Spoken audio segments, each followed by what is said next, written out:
এবার মহিলা খাজা গরিব নওয়াজের রওজা মুবারকে গেল গো।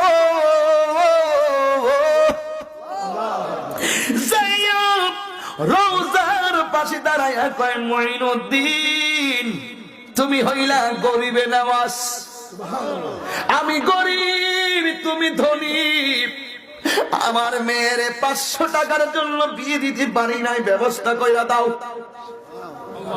এই আওয়াজে মারি না জোরে কোন সুবহানাল্লাহ। আমার 500 টাকার ব্যবস্থা কইরা দাও। কিন্তু খাজা গরিবে নওয়াজের রওজা মুবারক থেকে কোনো আওয়াজ আসে না। দ্বিতীয়বার বলল মঈনুদ্দিন তুমি দিনের অনেক সাহায্য করেছো, তোমার নাম গরিবে নওয়াজ, তোমার নাম আতায়ে রাসূল, তুমি আমাকে মেহেরবানি করে কিছু দাও। এবার কোনো আওয়াজ আসে না গো।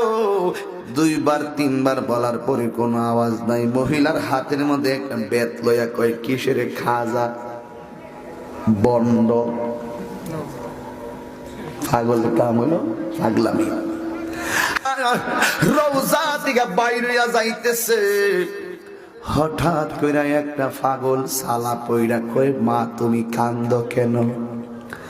কই আমি আইছিলাম মেয়েটার 500 টাকার জন্য বিয়ে দিতে পারি না।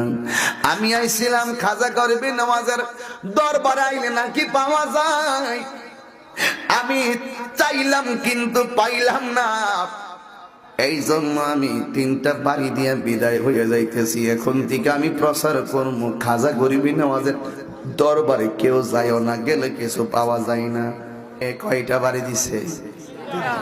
কয়টা বাড়ি? ওই সালা হরিণে বেড়া কই কান্দো কি লেগে? আইছিলাম খাজার কাছে কিছু টেহা চাইবার লাগে, পাইলাম না। এই জন্য 3টা বাড়ি মারলো। মারার পরে পাগলা ডাক দিয়ে কই নেও তোমার টাকা।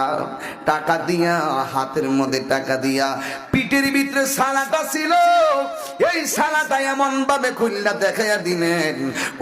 ওই লোকটা বলতেছেন আমি দেখলাম ওই পাগলের পিঠের ভিতরে 3টা দাগ বসে আছে, 3টা দাগ বসে আছে।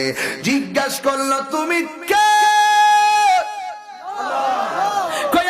আমারে চিনো না, যার কাছে চাইলে আমি হইলাম সে।